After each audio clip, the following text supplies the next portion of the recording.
Hello everyone, my name is J.S. Matthews and welcome back to Writing and Role-Playing. Now I know it's been a while since I put out a video. Things just got a little crazy at school and I just didn't have time to make any videos, but we're getting back into the swing of things now, and I have a really special episode for today. I actually finally broke down and bought myself a 3D printer. I wasn't really sure if I wanted one. I knew the potential of it, and I loved the idea of printing my own miniatures. I am an absolute miniature fiend. In fact, what I'm showing you right now is a nice little shelf that I built to show off a bunch of my minis. This isn't even close to all of them. I have no idea how many I have. Maybe someday I'll make a little video counting them up, and I'll show everything off. I was a little apprehensive about pulling the trigger on buying a resin printer for a couple reasons. Number one, I was a little worried about the complexity and having to learn how to use the printer. And two, I didn't really want to have to deal with the cleanup and the hassle of taking care of the printer. And three, the cost kind of scared me. I'm not one to spend a bunch of money, and yeah, thankfully I am happy to report that pretty much all three of these worries were completely unfounded, and I am extremely happy with this purchase. So let's go ahead and jump in here. I'll show you what this 3D printer is all about. First off, I bought the Anycubic Photon Mono 4K printer, and it came with a washer and cure as well, and a bottle of resin, so that all cost me about 300 bucks. Again, a lot of money, but I kind of saved up for it and had a little bit of birthday and Christmas money and put that towards it. And $300, pretty darn good. There was a sale going on. Actually, the same sale is currently going on right now. You can get the Anycubic 4K printer for I think $169, and then you got to pay about 100 bucks for the washer cure and maybe 30 bucks for some resin. But overall, 300 bucks was not bad. And to be honest, I absolutely loved this thing. I downloaded my first STL and just kind of sliced it up. Pretty easy process, a lot easier than I thought it was going to be. Setting up the printer especially was crazy easy. I just pulled up a video. I'll put a link to it in the description.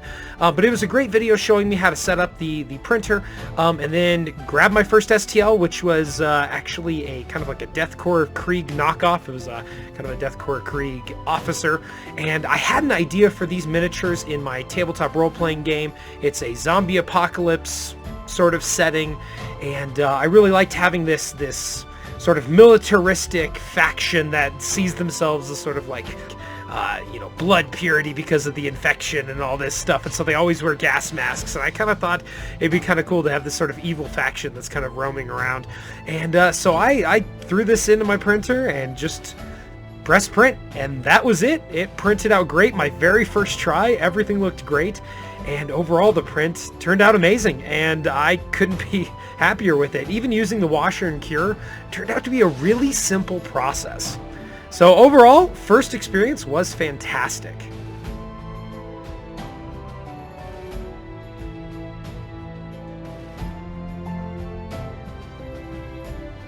Since then, I have been printing a lot. I have a bunch of new STLs, including a set for which I purchased the commercial license, so now I can actually print them and sell them. I'm also going to be doing some painting of them. They're very Elden Ring, Dark Souls-ish sort of miniatures, and I really like them. I'm excited to bust them out in my games, but I'm also really excited to try to paint them and sell them. I feel like I'm getting pretty good at painting, and what's great about having the 3D printer is I can screw up all I want when it comes to the painting, and I can just reprint another one, and it really doesn't cost me anything. It's not like I have to go out and spend a bunch of money buying miniatures, waiting for them to come in. I can now just print them, test out my painting skills, and, redo it if I feel like it, reprint it if I don't like it. It's really nice. I definitely did not realize how much I was going to enjoy using the printer. Really, it came down to it. It's easy to take care of. It's easy to set up. And it's a lot cheaper than I thought it was going to be. So all of those worries I had, all those apprehensions were honestly completely unfounded, and I honestly couldn't be happier with this item. I would definitely recommend the Anycubic Photon Mono printer. I'm not sponsored or anything. I mean, obviously I only have like 160 followers, so I highly doubt anybody would sponsor me anyways, but if you're thinking about pulling the trigger, if you're someone like me who loves tabletop role-playing and loves miniatures, but you're kind of finding them to be a bit expensive, I would suggest you grab one of these. I can tell you right now, I've stopped even looking for miniatures. All I do is look for STLs now, especially free ones, and I just print a couple of them, see how they look, test them out, and it's been fantastic. I would definitely recommend this for any tabletop role-playing fans, especially if you're like me and you're obsessed with trying to get your world right. For instance, I have multiple countries in my world, and I decided to grab miniatures for each of those countries. So when my characters are wandering around and they run into some Dratonian guards, you're actually going to recognize them and be like, ah, those are the Dratonians. That's perfect. And I really like doing stuff like that. I think it adds a lot to my game, and I just love painting, and I love the miniatures. So if you're like me, I would definitely recommend this purchase. The last thing I want to show you here is actually a wonderful little Christmas gift I made for one of my friend's kids. I actually printed off a nice big Mandalorian and Grogu little model, and this ended up being about 3 inches tall. It was a lot of resin, but man, did it look great. Look at that detail and stuff. Everything looks awesome.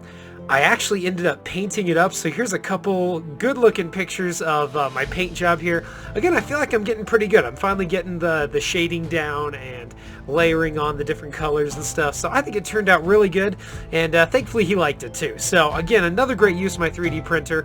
It turned out great, and my wife was very happy that I was able to take care of a gift without having to go, actually buy one.